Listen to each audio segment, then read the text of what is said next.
मुझे ये डर लगता है कि सर मेरे जो फादर हैं या बड़े भाई हैं, उनकी कभी मैं सर थोड़ा पर्सनल क्वेश्चन है कि उनकी कभी हत्या ना कर दूँ मतलब।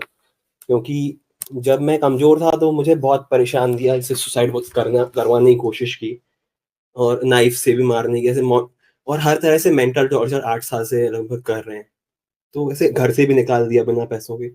सर ये कैसे मैं उसकी बदले की भावना को अपनी ऐसे करूँ कि मैं सर बोलने में डर लग रहा है थोड़ा कि कैसे नहीं करूँ वो चीज़? क्योंकि अभी भी जैसे अलग होने के बाद भी अलग-अलग तरीकों से परेशान करने की कोशिश करते रहते हैं। तो सर ये कैसे करना चाहिए इसको सही?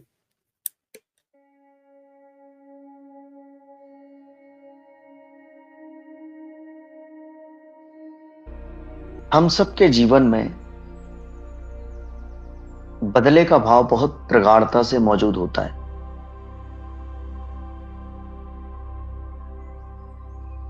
इसे हमें समझना होगा।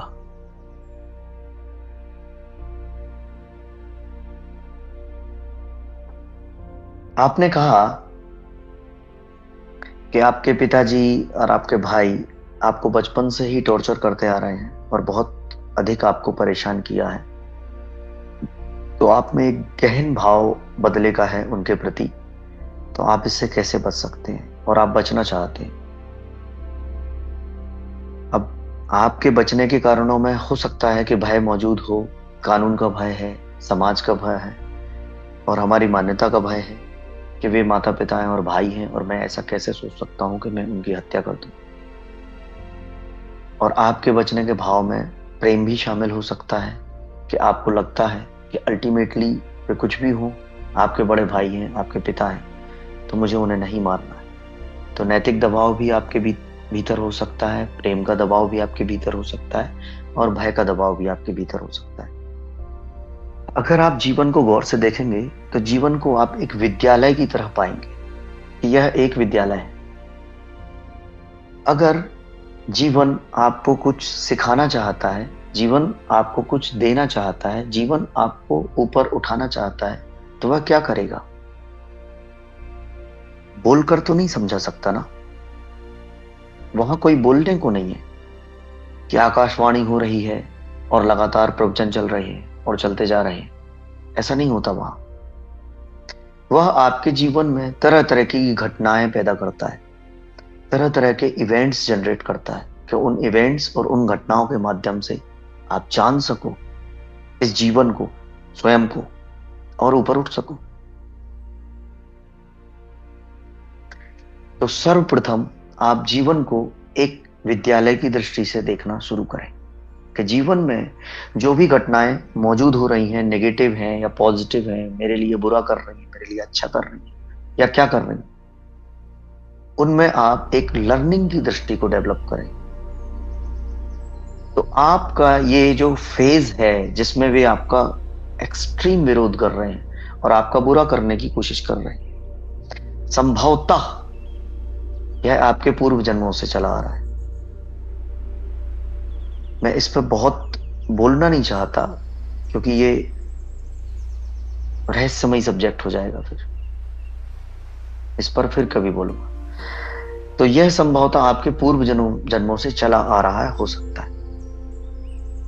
और हो सकता है कि कोई साइकोलॉजिकल बैरियर्स हों आप दोनों के बीच में, गहरे विरोध हों, जिसकी वजह से इतनी ज्यादा फाइट पैदा हो रही है। तो सबसे पहले आप अपनी एक दृष्टि डेवलप करें कि यह जीवन एक विद्यालय है और इसमें नेगेटिव पॉजिटिव, बहुत नेगेटिव और बहुत पॉजिटिव दोनों ही प्रकार की घटनाएं घटती हैं और उन घटनाओं के माध्यम से हमें स्वयं को जानना है, जीना है, सीखना है। दूसरे नंबर पर आप स्वयं में गहरी झांकना चालू करें, स्वयं का रेचन करें, कैथारसिस। तो कैथारसिस की विधि में आपको बड़े ही धार्मिक भाव से अपने बड़े भाई और अपने पिताजी की पिटाई करनी है कल्पनाओं में। आप तकिया ले लें, चादर ले लें और या पंचिंग बैग आते हैं वो ले लें, उसमें फोटो लगा लें उन दोनों की और जी भर के मारना चालू करें। आपको सुनने में ऐसा लग सकता है कि ऐसा करने से क्या होगा, लेकिन ऐसा करने से बहुत रिलीफ होंगे आप।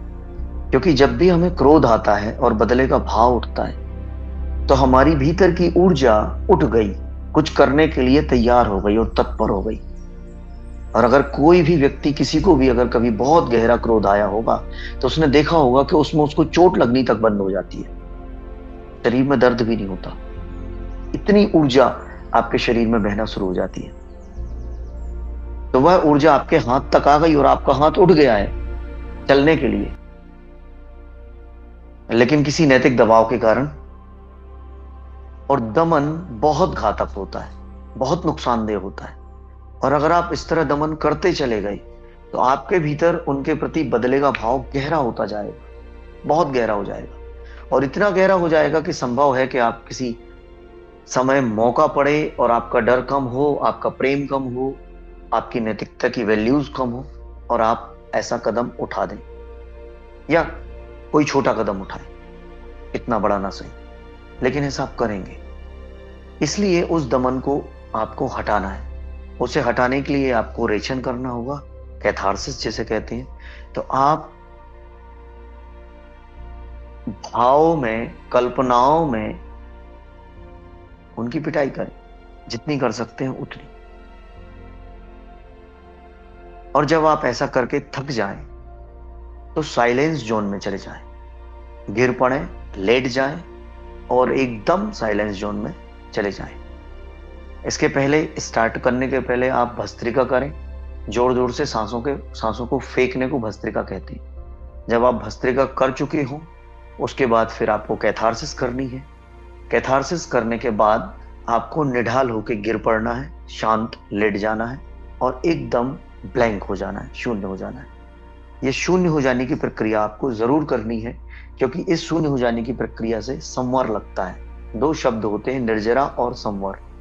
निर्जरा कहते हैं अपने भीतर जो भरा है उसको झाड़ देने को, साफ कर देने को, पोंछ देने को। और संवर कहते हैं उन ब्लॉकेज, उन छेदों को बंद कर देने को जहां से वह कचरा आता है। जैसे आप एक नाव में यात्रा कर रहे हैं और नाव में एक छेद है और उस छेद से पानी भरा चला जा रहा है, तो आप क्या करेंगे स्वयं को बचाने के लिए? पानी उलीचेंगे या उस छेद को बंद करेंगे? आपको दोनों करना पड़ेगा, छेद को बंद भी करना है और पानी को उलीचना भी है। तो जो जीवन में बाहर की तरफ से जो कचरा हमारे भीतर आता है, उसका संवर लगाने का तरीका है, हम मेडिटेटिव हो, स्वयं को के प्रति जागे हुए हो, होश से भरे हुए, तो फिर बाहर का कचरा हमारे भीतर नहीं आता। और निर्जरा करने का तरीका है, पहला स्टार्टिंग तरीका है कैथारसिस, फिर इसके बाद के और भी गहरे तरीके हैं। तो पहला मैंने आपको बताया था कि आप स्वयं को देखें और जानें। दूसरा मैंने आपको बताया कि आप कैथारसिस करें, इससे आपको बहुत रिलीफ मिलेगा। और तीसरे नंबर पर आपको यह पहचानना होगा कि आपके पिताजी और आपके भाई का संचालन कोड कौन सा है, किस तरीके का है, उनका वासनात्मक कॉम्बिनेशन क्या है, उनका थिंक करने का पैटर्न क्या है, वो किस तरीके को पसंद करते हैं, किन चीजों को पसंद करते हैं, किन चीजों को ना पसंद करते हैं। यह आपको बहुत अच्छे से ऑब्जर्व करना होगा। और अगर आप अच्छे से स्वयं को ऑब्जर्व कर पाए, स्वयं को जान पाए, देख पाए, जी पाए, तो आप बहुत आसानी से उन दोनों को ऑब्जर्व कर पाएंगे और देख पाएंगे और समझ पाएंगे। और अगर आप उन दोनों को समझ गए कि वे क्या हैं और कैसे संचालित होते हैं और कैसे काम करते हैं, तो आप उनको ट्रांसफॉर्म कर सकते हैं, आप उनको अपने अनुसार चला सकते हैं। उनको ही नहीं, सारी दुनिया को अपने अनुसार चला सकते हैं। लेकिन चूंकि अभी वो हमारे सेंटर पे हैं, लाइट में है, हमारे केंद्र में, तो हमें उनसे बचने के लिए अभी उनको अपने अनुसार चलाना है। तो इसके लिए हमें समझना होगा कि वे कैसे संचालित होते हैं या मूव ऑन होते हैं। तो फर्स्टली आप स्वयं को देखें, स्वयं के प्रति होश से भरे हुए हो। सेकंड में आप कैथारसिस करें, रेचन करें, अपने आप को हल्का करें, फ्री करें, और तीसरे नंबर पर पिताजी और अपने भाई को पहचानें। तो इस पूरी प्रोसेस में आपको यह जानना है कि यह जीवन एक विद्यालय है, और इस विद्यालय ने आपको मुझ तक पहुंचाया, और आपको जो आज आंसर मैं कर रहा हूं वह आंसर भी ये विद्यालय ही दे रहा है, ये जीवन ही दे रहा है। और जब ये तीनों प्रक्रियाएं आप करेंगे, तब आप अच्छे से समझ पाएंगे जो पहली बार में मैंने बोला था कि जीवन एक विद्यालय है, उसका मतलब क्या था। और अगर आप ये समझ गए तो जीवन में आई हुई तमाम प्रकार की नेगेटिव और पॉजिटिव घटनाओं में आप अर्थ नहीं करेंगे, आप बहुत ही आसानी से उनको जी पाएंगे। इसके लिए मैं आपको एक घटना सुनाना चाहता हूं। एक ऑफिस में जो बॉस था वो बहुत ही खड़ूस था, बहुत ही तेज, बहुत ही क्रोधी था, और बहुत ही शॉर्ट टेम्पर था। उस ऑफिस के कर्मचारी उस बॉस से भयभीत रहते, डरे हुए रहते, और बहुत नफरत करते। अंदर अंदर इतना ज्यादा चिढ़ने लगे कर्मचारी कि पता नहीं, कर्मचारियों को ऐसा लगने लगा कि वो कब इस बॉस को मार डाले। जिसमें सबसे ज्यादा नफरत अपने बॉस से करने वाला था उसका चपरासी, प्यून। क्योंकि प्यून की तो कोई इज्जत नहीं होती हमारे ऑफिस में। अक्सर वो पानी ला रहा है, वो साइलेंट है, उसको डांट भी पड़ रही है, कुछ भी हो रहा है, उसकी कोई वैल्यू नहीं, उसकी कोई इज्जत नहीं, उसकी कोई आत्मा नहीं। तो जो प्यून था वो बहुत ज्यादा उससे नफरत करता था, और प्यून के अंदर नफरत इतनी ज्यादा घर कर गई कि कब वह बॉस की हत्या कर देगा। उसे कोई मेरे जैसा व्यक्ति मिला, और उसने उसे बताया कि उसे रेचन करना होगा, कैथारसिस करना होगा। उसने बॉस की फोटो ले ली, और बॉस की फोटो को बड़े ही धार्मिक भाव से रोज सुबह शाम जूते मारने शुरू किए। धीरे धीरे करके उसको बहुत मजा आने लगा, एकदम खुश। और यहां ऑफिस में उसके बॉस के प्रति उसका व्यवहार बदलता गया। धीरे धीरे करके व्यवहार उसका इतना अच्छा हो गया कि बॉस शॉक्ड हो गया कि मैं तो इतना गंदा व्यवहार कर रहा हूं, और ये मुझसे इतना अच्छा व्यवहार क्यों कर रहा है, और कैसे कर रहा है, और इसमें इतने चेंजेस कैसे। पहले तो बिल्कुल सीधे मुंह बात नहीं करता था, बात ही नहीं करता था, चेहरा घुमाए रखता था। क्या हुआ ऐसे? उसने प्यून को बुलाया और पूछा कि क्या बात है, आजकल तुम खुश भी रहते हो और बहुत अच्छे से बात करते हो, अच्छे से रिप्लाई करते हो, जबकि मैं कुछ जोर से बोल रहा होता हूं, तुम्हें डांट रहा होता हूं, चिल्ला रहा होता हूं, तब भी।